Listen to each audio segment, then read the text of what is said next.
process where if you have any questions for the candidates, we'll write those and put them in the basket in the back there.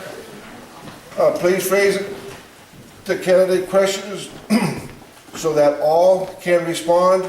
Any personal questions, please take care of that after the meeting. All questions will be posed by myself, and again, personal questions please save till after the meeting. We've got a lot of candidates. We're going to break this down into 3 groups. The first of all will be the assessor, the auditor, and the commissioners. If those candidates will please take their places on stage, and as you come up, please introduce yourself and for what position you're running. So, assessor, auditor, and commissioners to the stage, please.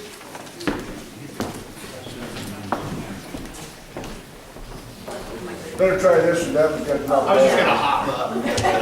It's good. All right. I can do that.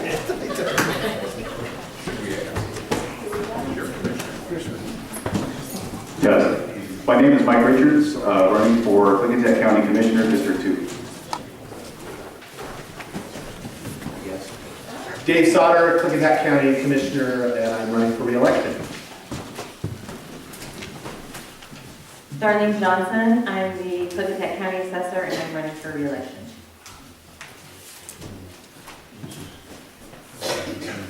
Krista Schroeder, County Assessor. Is that it for this group of 3?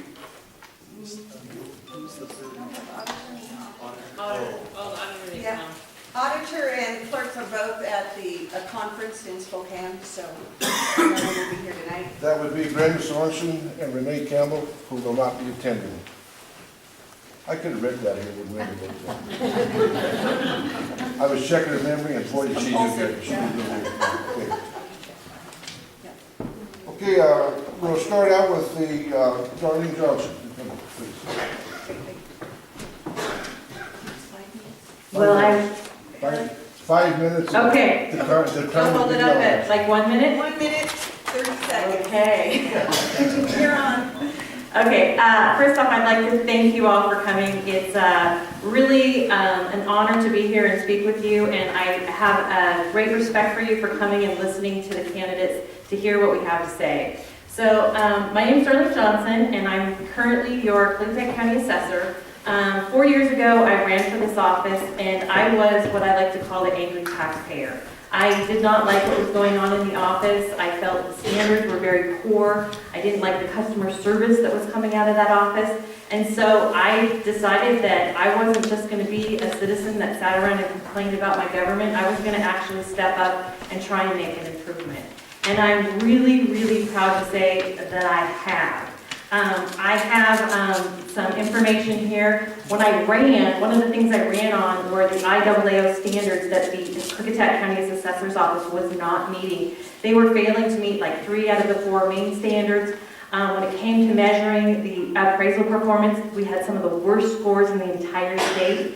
Well, the Department of Revenue just a couple weeks ago released their latest report, and it's the Department of Revenue's measuring appraisal performance report. And in that report, we now are either number 1 or number 2 in the entire state. So we have definitely improved all the standards. Plus, we now meet all the IAAO standards. The IAAO, just so you know, is the International Association of Assessing Officers. I'm a member of that, and in fact, not only am I a member, all of the other assessors that are elected in state have elected me 2 years in a row to be their representative at the state conference. So I recently got back from that conference, which was in Sacramento. It's a real honor to represent them and then also be able to bring that knowledge back to Bickleton County.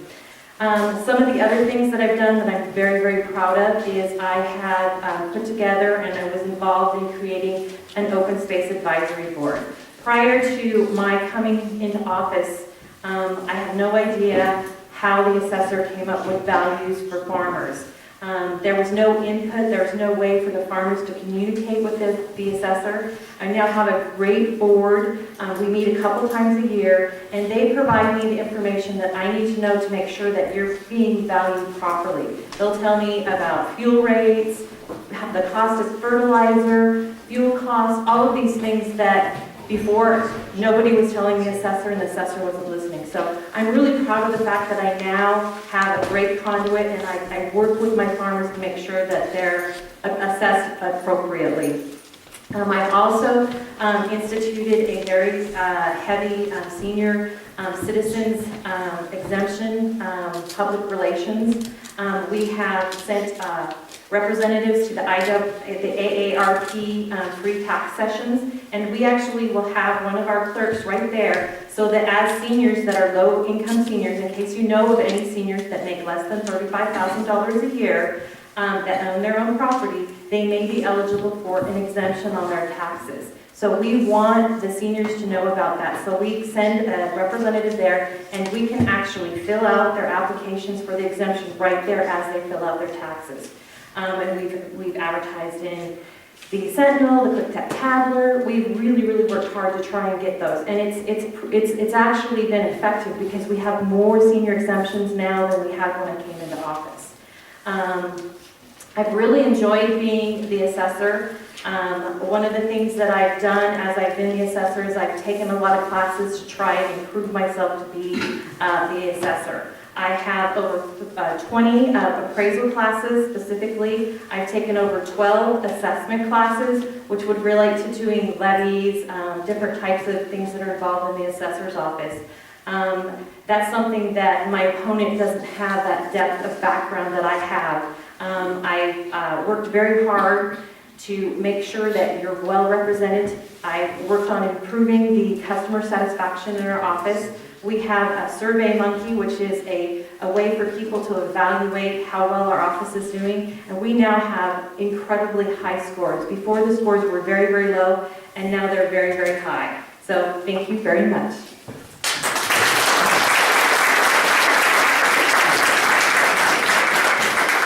Krista Schroeder? Sorry, I'm a little shorter than everyone. I want to thank everyone for coming out tonight, and thank you all for putting this on for us. It gives us the opportunity to meet you.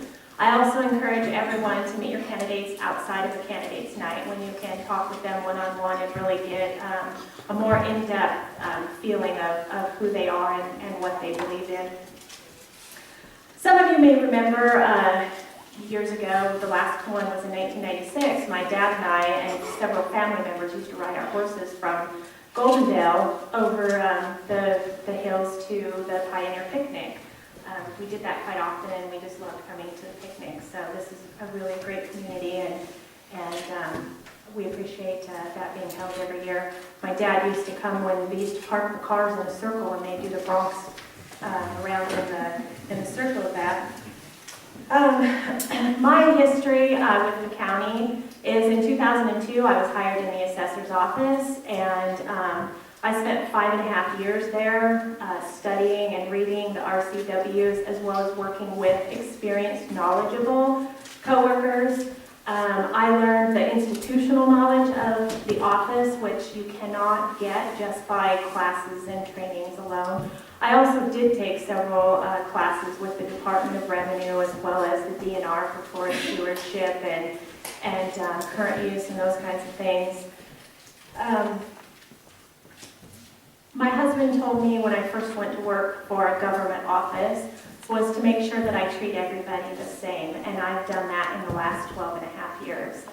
And I added to that I want to treat everybody the way I would like to be treated when I go into an office. It isn't always the case. Sometimes people leave different departments and they don't exactly know if they actually got an answer to their question. And I make sure people leave and have their question answered. Or if I give them too much information, here's my number, you can call me anytime, and I'll make sure that you understand what steps you need to take.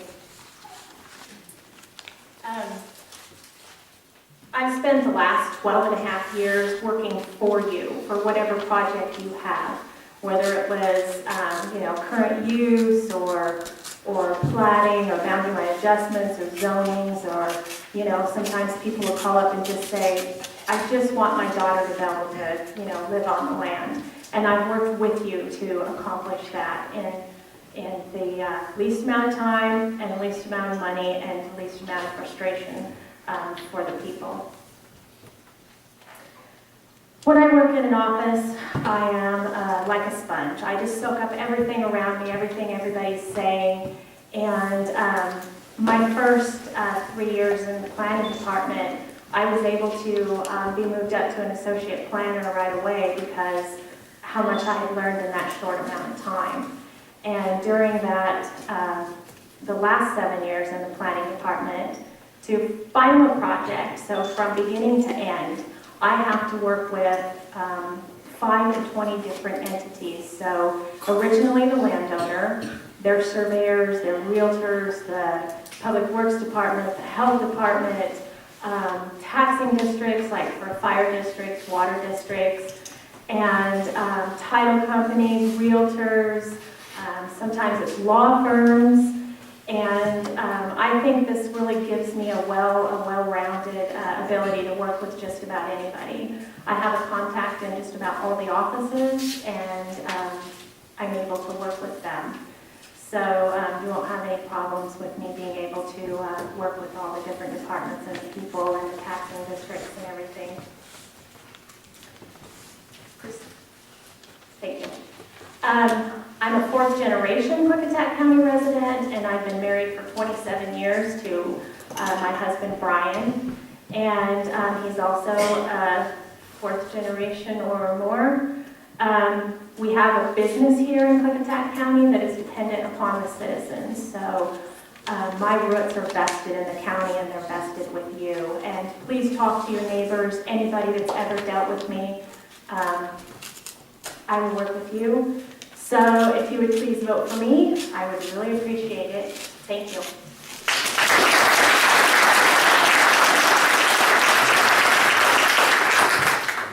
Going to move on to the county commissioner slot. We'll start with incumbent David Sauter. I'm a little smaller. Actually, I guess that'll work.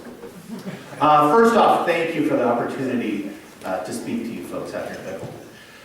As it was said, my name is Dave Sauter. I am the current Klickitat County Commissioner, and I am seeking re-election. And the question is why? Well, really, if I boil it down to it in its most simple form, it's because I care. I care deeply about the citizens and the well-being of Klickitat County. And I think we're facing some pretty serious challenges right now and in the near future. When I ran for this office originally 8 years ago, I pledged then to bring energy and enthusiasm and new ideas to this position. I also pledged that I would govern fairly, with integrity, that I would listen to all sides of issues, that I would not be a good old boy, and that I would represent the interests of the citizens. And I really feel like I have fulfilled those promises, and I am ready to commit for another term. So first, let's talk about my qualifications. Well, first, I've been doing the job for the past 8 years. And I think that has really demonstrated that, really, my nature is that I'm a problem solver. I am able to bring people with some pretty diverse interests and opinions together, and usually I'm able to find some workable solutions. I believe I've been a strong and effective leader, and I have worked to create jobs, to attract new businesses, to support our existing businesses, to build infrastructure, and also to market the regional landfill. So let's take a moment and talk about the regional landfill, because I know you folks out here, particularly in the East End, understand the importance of the landfill. But there may be a couple things that maybe some statistics and stuff that you don't know about it. First and foremost is the regional landfill is the single largest revenue source to Klickitat County. More than property tax, sales tax, excise tax, really almost some of those combined. I mean, it is hugely important. Just to give you some perspective, all of the property tax collected in Klickitat County to support county government, the general fund in 2014 was about $4 million. The sheriff's budget alone is $4.1 million in 2014. The landfill, which had record revenues in 2013, generated over $9 million. So you can understand how critically important that is. You know, and I recognize that when I first got elected, I was really concerned about the level of really uninvolvement on the part of the county in the marketing efforts. And so I initiated a county-led marketing program. I lobbied Allied Waste, or I should say we, it wasn't just me, it was the board, lobbied Allied Waste to kind of get the county a more meaningful role in the marketing of the landfill. So why is that important? Why is the county's involvement in marketing the landfill important? Well, it's because most landfill contracts are with other counties or other municipalities, and so we as the county have really unique access to those decision makers. They're our counterparts. They're me in other parts of the state, and so we're able to have that conversation with them. So the good news is that it's worked. We have been able then to secure our existing contracts, and we have actually gotten a few new ones as well. And it really, I believe that this partnership has a very bright future. Now, I know, we've been through some pretty tough times. These have been some hard economic times, and it's really caused us to have to be pretty innovative about how we deliver services to our citizens and still live within our means. It is critically important to our future that we continue to be fiscally responsible. Not just at the local level, but kind of as an aside, it would be nice at the federal and state level as well. Unfortunately, I have no control over federal spending. But I can say that I have not, nor will I ever support us spending more than we take in. Now, I believe that when we elect leaders, that what we're really electing is men and women that we feel that we trust their judgment, and that these are people that have the courage to do the right thing, even when it's difficult. And so I would ask for your support in November. Thank you.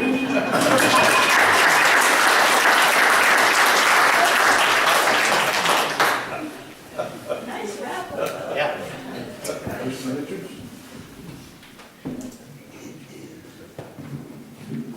Good evening. Thank you to the sponsors of this event tonight, and thank you to everybody who came out tonight. My name is Mike Richards, and I live in High Prairie, which is just about 14 miles west of Goldendale.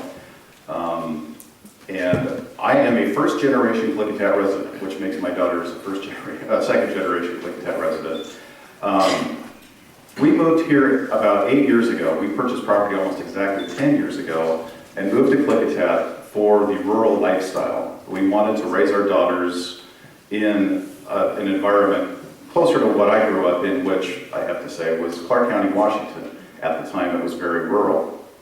And it wasn't anymore, so we decided that this would be a nice place to settle down. We looked around and settled in Klickitat. My background is in electronics engineering. In 1993, when I graduated from Oregon Institute of Technology with a Bachelor of Science degree in electronics, I went to work for Intel. And following that, I went to work for a company called Linear Technology, which was in Camas. I'm running for this position as a fiscal conservative. That's really what I bring to the table. And I wanted to point out why that is. First of all, something else you really need to understand about me. My wife and I several years ago decided that we wanted to live debt-free. We didn't want to carry a lot of debt with us, and so we paid off everything we own, the property, the house, all of our cars, everything's paid for. And so why is that important, you might ask? I wanted to point out some figures from Klickitat County's budget. These are from the amended, revised budgets for each of the following years. Over the period 2006 to 2013, the budgets for the departments under the County Commissioner's control increased by 120%. Comparably, during the same time frame, The budgets for the other electeds increased by about 10%. The budgets for the departments that raise their own funds also increased by about 10%. During the same time period, the commissioner's travel budget in 2006 was $7,800. Last year, that ballooned to $25,800 for an increase of $18,000 and a percentage increase of 231%. I think that these kinds of numbers, and there's more, which I would be happy to talk to you about after, during the rest of the meeting, I think that these numbers are incredible. I know Mr. Sauter says that he has no control over the state and federal government, and that's absolutely true. All of the direction at the county level comes from the state government. But I wanted to point out one other figure. The state of Washington is now $90 billion in debt, 90 billion with a B, and I have the source for that. That is $12,000 for every man, woman, child, infant, newborn, unemployed worker, you name it, in the state of Washington. If you were to break that down by the people who actually pay the taxes, the people that are going to work and earning money, that figure goes up to about $40,000 per tax-paying individual. So that leaves us with a $90 billion debt that's going to have to be paid off. The service on the debt, in 2010, the service on the debt was $1.3 billion. That's $1.3 billion that the state of Washington has to pay every year just to manage the debt. Not pay it off, not pay it down, just to service it. That's increased this year in 2014 to $1.55 billion. That's a 16% increase in 4 years. As I said, I have daughters. My oldest daughter is in the crowd tonight. She's 10 years old. In 8 years, she's going to join the workforce, possibly join the workforce as one of those taxpayers, hopefully. And I think that we can and should do better than that. At the county level, I mean, what does this mean for the county level? This means that projects like the Dallasport Industrial Park, which we're investing in now, when we can't pay for these projects outright, we have to go to the state. If the state doesn't do it, then we have to go to the federal government to get the money to do these projects, adding to the national and the state debt. I think we can do better than that. And thank you.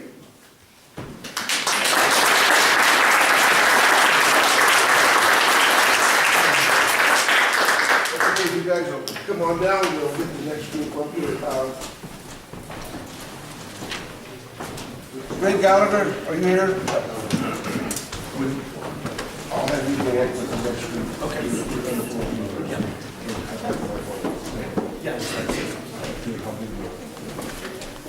Okay, the next group, prosecutor, sheriff, PUD, and treasurer. Would you please take the stage?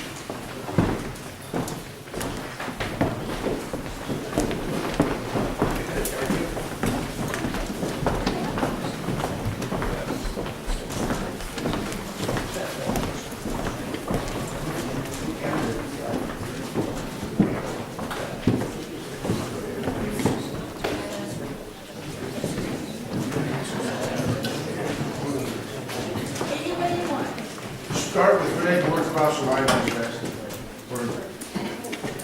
Go ahead. Musical chairs and see what happens. Just introduce yourself, Greg. Hello, my name is Greg Gallagher. Thank you for coming and thank you for sponsoring the event. I'm running for Clickatack County Treasurer. I grew up in Clickatack County and graduated from Goldendale High School. I attended Walla Walla Community College and I went on to Central Washington University.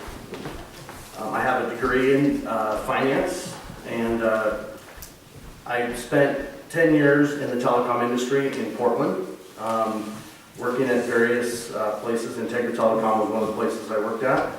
And I got an opportunity to move back to Clickatack County and go to work at the PUD, which I did, bring my daughter back and my family. I was the accounting manager and power manager at the PUD for a while.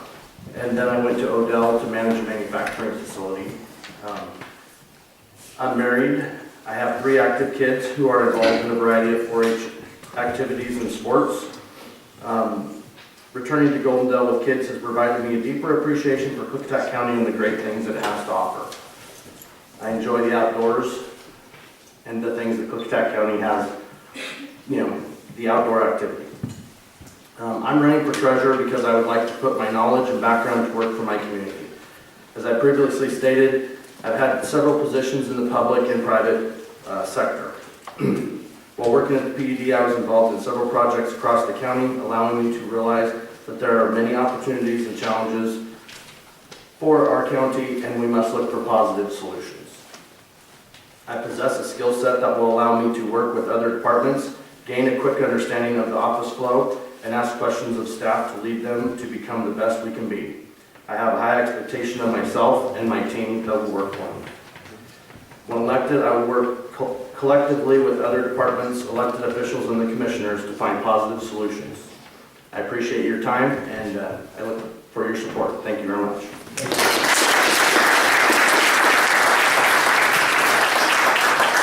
Moving on to the prosecuting attorney race, start with incumbent Lori Halter, please. Hello, my name is Lori Hofster. I'm the current Bickleton County prosecuting attorney. I'll start about myself. Just so you get to know me, I'll start with the day, my day-to-day. I woke up 5 o'clock with the baby. From there, I went and met my husband. We got cows ready to sell. They're being sold as we speak in Toppenish. From there, I rushed out to a meeting with the state auditor to take care of some issues that are facing our county. From there, I was able to talk to a principal from a school here concerning some serious issues that Bickleton's facing with regard to revenue that we may be losing in taxes. Then I was able to speak to a state trooper who had an issue on a warrant. My point being that my job and what I do as a prosecutor, sometimes people think it's just about prosecuting criminal cases.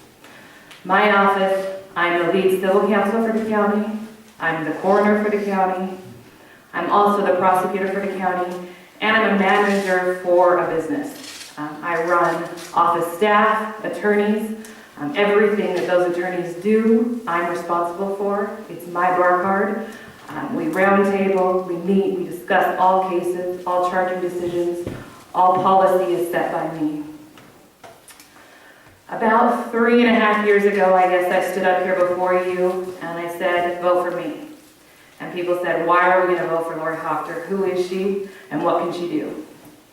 I said, elect me and I'll do 3 things for you. Increase conviction rates, restore victim confidentiality, and reduce the outsourcing. We've talked about money, we've talked about waste, and we've talked about debt. One of the places in our county where we were wasting an incredible amount of money was in our prosecutor's office. When I took office, we were outsourcing the majority of all felony trials to an outside attorney who would come in and assist. All of our appeals were outsourced. The majority of our civil cases were outsourced as well. I can say now we outsource no appeals. They're all done in-house by competent staff. When I took office, we had appeals that were late. The Court of Appeals was calling. They were not written well. There were errors in them. We were losing appeals. That costs us money. When we go to trial, it's the right of a defendant to appeal, and they often do. But if we screw up in our trial court, we lose it on appeal. Sometimes you can say, what's the use of going to trial? You're paying for the jurors, you're paying for people's time to get there. You need to have competent people in place. I've been able and very fortunate to hire extremely qualified attorneys. I have 2 senior prosecutors, one with 23 years of experience, the other with 24. Combined, we've tried hundreds of felonies. They do an excellent job. It doesn't mean that I'm not involved in those felony prosecutions. We meet, we decide, we talk about policy. We also, when we meet, we talk about 3 things. What is the impact on the community? What is the just thing to do? And then what is the strategy to go about doing that? And in all of those cases, we think, does this prosecution reflect the values that I brought into this office? And it's really important to me that with all of those cases, my integrity, my staff's integrity is on every single case that we prosecute. Sometimes the community doesn't always understand our charging decisions. I invite each and every one of you, if you have questions, come and talk to us, talk to my felony prosecutors. We have a wonderful district court prosecutor that we're bringing up. I'm not saying that we're perfect, and we're constantly learning and we're doing a better job at it. and I will speed up a little bit. But the function of the prosecutor is not to be chief deputy prosecutor. My opponent seems a little confused on what he's running for. It's not to take all the glory and take all of the high-profile cases. It's to represent the community and the values of the community. It's through handling those civil cases, having your thumb on what's important to the community, and doing a good job and doing it with integrity. Thank you.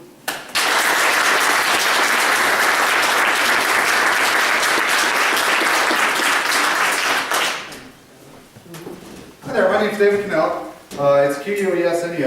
It's a rather strange name, might not be the ideal political name, but hopefully you've seen a few signs around the county. I talk about myself a little. I'm running because I'm a concerned citizen. Let me tell you a little bit about where I come from. I am not a longtime resident of the county. I moved to the Gorge about 8 years ago. I guess that makes me a first generation too. Which is not necessarily a bad thing, I hope. But grew up in Idaho, was born in Pullman, Washington, grew up in southern Idaho around the Twin Falls area, ended up in high school in Yuma, Arizona. I don't know if anyone's been in Yuma, but consider yourself very, very grateful that you have it. Once we got out of there, I ended up going to college at the University of Washington. Even though I was born in Pullman, I still get a little grief from that from my family. But with 2 bachelor's degrees in English and philosophy with distinction, cum laude, was selected for Phi Beta Kappa, the oldest honor society in the United States. Ended up teaching for a year in Tucson, Arizona, which was a fascinating experience. And quickly learned the need to move on. Ended up going to law school at NYU. It was ranked number 4 in the country by U.S. News and World Report. That admission standards for the law school have to be in the top 3% of the nation in order to be admitted. And then, of course, you got to graduate somehow. Luckily, I did that. Clerked for a federal judge. Worked at a large firm in New York doing civil litigation for a few years. Some class action defense, securities, derivative actions, all civil work. And then with my wife, who is here, we've been together since we're both 19. We wanted to get back to small town roots. I'm from Idaho. She was originally from a small town in Mexico. And we were aware of Klickitat County and the Gorge. The Gorge in particular is a spectacular area. Made our way here. I worked for a year at the prosecutor's office in Goldendale. Was not satisfied with the direction of the office at that time. And I agree with my opponent. There was the incredible wasteful spending and so forth. And I decided to move on when you're not in charge and you can't make the final decision. You don't sit there and write.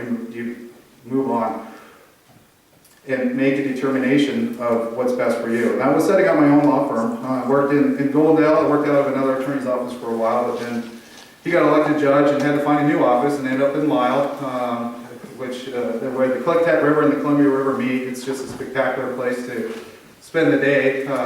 Luckily, I got used to the view. That's kind of sad to say, but did that for a while. Doing a lot of criminal defense and family law, a lot of civil litigation. So when I was in the prosecutor's office, it was about trial experience. It was 3 trials on the criminal side. Since then, it's been 4 trials, and I haven't kept track of the civil trials. I believe there's been 4 in the last 6 months alone. So a lot of trial experience, a lot of qualifications for the education, and I had an opportunity to meet a lot of different folks. When it boils down to when I'm elected, the thing I'm really going to focus in on is combining my experience and competence and qualifications to put a stop to the longest case delays and the highest dismissal rates and lowest conviction rates in the state of Washington. It's a simple fact that all 3 of those assertions are facts supported by the materials provided by the state of Washington. And I have all those materials if you want to take a look. That is why I believe I'm supported by law enforcement. The only candidate for the prosecutor's office is supported by law enforcement. Yesterday, the sheriff's union, the union representing the Sheriff's Association and the Department of Emergency Management came out publicly in my support. Last week, the members of the Goldendale Police Department, the union representing them, did the same thing. When law enforcement is supporting an independent defense attorney over the incumbent Republican, people need to ask, why is that? Thank you.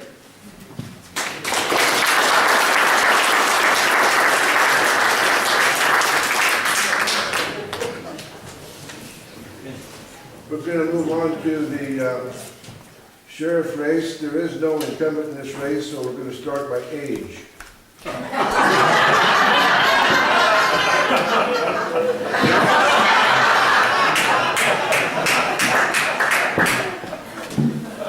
glad you brought that up, Mike. I was talking about the youngest. Well, I'm not going to hold his youth and inexperience against him. Somebody else had said that. It wasn't my fault. But anyway, I want to thank the folks here for putting this on for all of us candidates. It gives us an opportunity to say why we think we should have the job. And it's a job interview, let's face it, that's what it is. And this interview for sheriff has been going for some time for me. But age is a good one. There's been a lot of rumor by my opponent's supporters that I'm in my mid-70s, even closer to 80, I think. But the truth of the matter is, I'm 69, and I'll show you my date of birth. A young 69, June 25th. But what you get with age, you get experience, you get knowledge, you get wisdom. Having 40 years in law enforcement and 14 and a half years in top management, I can tell you it is a tough job. I'm not going into this job running for sheriff with blinders on. I've been there, done it. As undersheriff in Clark County, the 6.5 years of my last 20 and a half with that sheriff's office, I was the undersheriff, second in command. 281 employees, a 350-bed jail facility, and a $14 million budget. My responsibility to the sheriff was to make sure that office ran good. Did I make mistakes as a manager? Absolutely. I don't know of too many people that go through life and don't make some mistakes. I'm certainly not one of them. I've made my share of mistakes as a young manager coming up through the ranks, but I can tell you that you learn from those mistakes. And I think that makes me a better candidate because I've had that experience. I've hired individuals and I've had to fire individuals. I've dealt with union contracts, labor relation issues. That's from the management standpoint. Budgets, been involved in budgets. As far as my experience in law enforcement, I was a deputy sheriff in Clark County. Worked my way up as a detective, worked homicide, personally solved 7 murders, assisted in solving a good number of other murders, worked person crimes, rapes, assaults, property crimes. I've been there in the trenches with the troops and have done the job. I bring that to you as a candidate for sheriff with that background. My other qualifications, I'm a veteran of the United States Air Force. Any Air Force people? And I have the basic law enforcement, Washington Basic Law Enforcement Academy, a certificate of the Nevada Basic Law Enforcement Academy, and a graduate of the FBI National Academy at Quantico, Virginia. I hold a 2-year degree and an associate's degree in administration of justice from Clark College, Vancouver, a bachelor's degree in administration of justice from the University of Portland, Oregon, and a master of science degree in criminal justice from the University of Portland, Oregon. I say this to you not to toot my horn, but to let you know what my qualifications are. Why I believe that I would do a better job in managing that department, increasing the morale in that department, and providing a better service. Now the question is, what will you do if we elect you as sheriff? First of all, I'll get more troops on the road. We are too top-heavy with managers. More troops on the road, establish community policing programs and an citizen advisory committee that will work with the sheriff so there's complete transparency and citizen involvement in the sheriff's office. That's badly needed.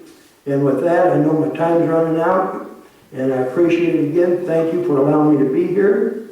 And I hope I can gain your vote November 4th. Thank you very much.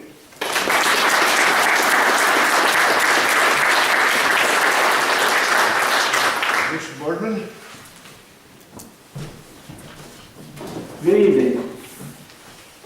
I appreciate those that were involved in getting all this stuff set up so we can have Jennifer and Rena and Mike. Thank you for making this happen.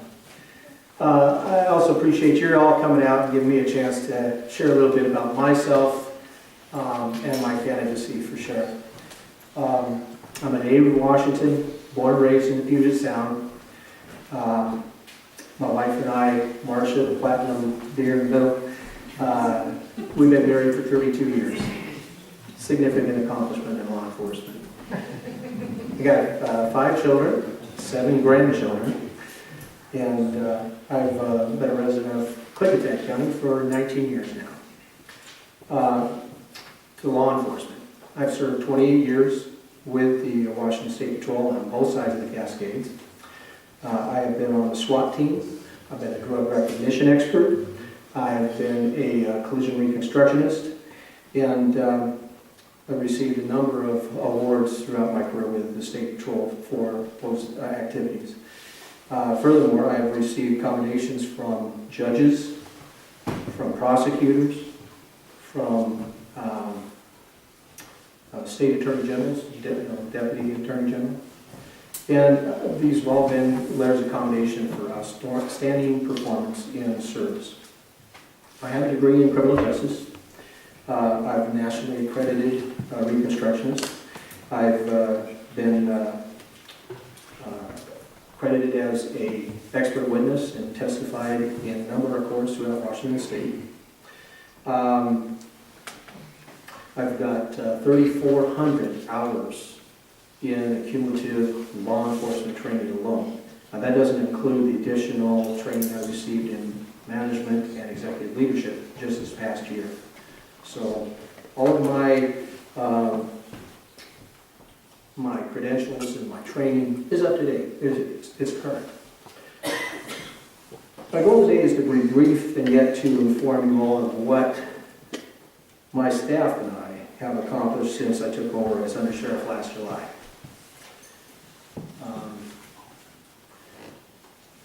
It's been said that I lack management experience. Well, let me explain or share with you some of the fruits of a lack of experience this last 14 months are. And developed a positive recognition forum for the troops. A lot of these things are going to be geared toward internal and morale improvement and efficiencies. So keep that in mind as I read over this list of the things that we've already accomplished in just the 14 months that I've been your undersheriff. Problem-solving worksheets, empowerment to the individuals working the job to solve and come up with solutions to things that affect their job.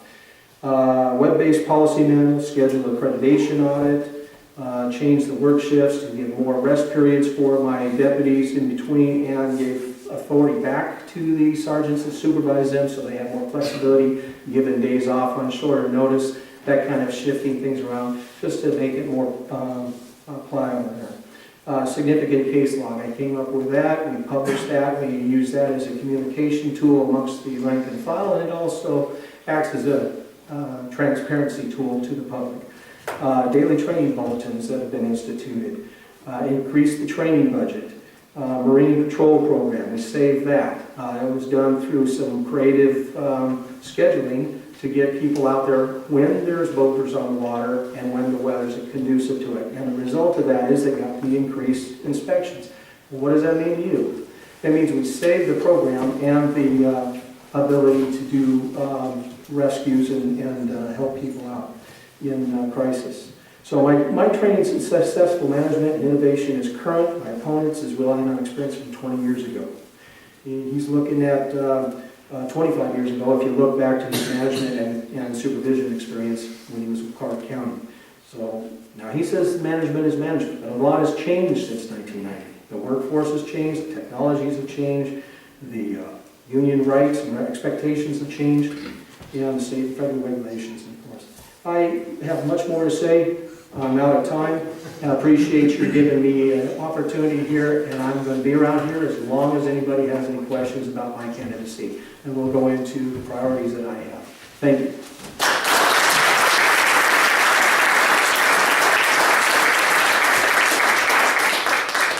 Move on to the PUD Commissioner, start with incumbent Dan Bickleton.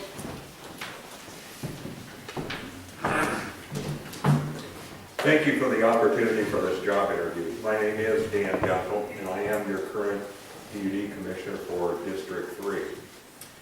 I am seeking re-election. I am here to ask for your vote this evening. My experiences and qualifications are as follows. I've spent 23 and a half years as your Utility Commissioner.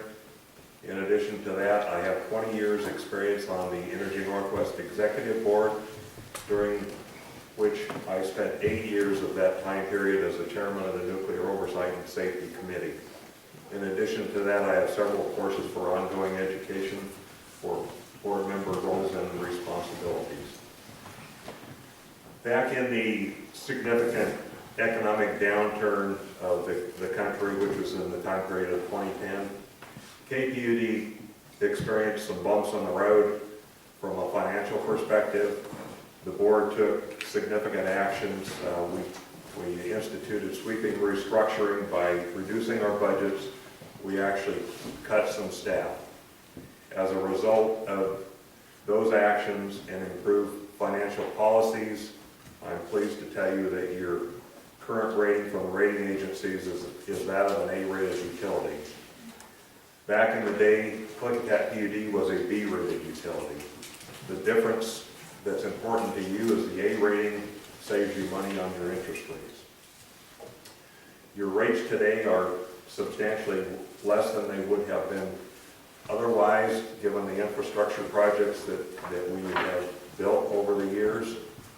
And we are also pleased to tell you that under the current climate change regulatory environment that we are in, those assets, which are all carbon-free renewable assets, they will bear fruit in the years to come. Switching gears to another infrastructure sector, Klickitat PUD also has 15 water and wastewater systems around this county. We've worked hand in hand and are very appreciative of the excellent working relationship that we have with the Klickitat County Board of Commissioners. We've built a lot of projects that were not cost effective if they were financed by the ratepayers within those systems. A couple of great examples, Klickitat, Roosevelt, and currently we are working on this community here at Bickleton. We have come to the community at their request. We've worked with individual landowners, taken their input on how they would like us to proceed. We also work with many agencies to put together grant fund packages that they're a very high percent. We struggle with the numbers in these communities. There are very few participants in these projects, so it's vitally important that we have high grant percentages as far as the community goes so they can have affordable rates. We look forward to enhancing that excellent relationship with the commissioners in the future because there are many infrastructure needs that we are looking forward to, including other generation projects off into the future, for the future. In closing, I would like to say that my experiences, my qualifications are attributes of someone that will benefit you in the future at KPUD, and I look for your vote in November. Thank you.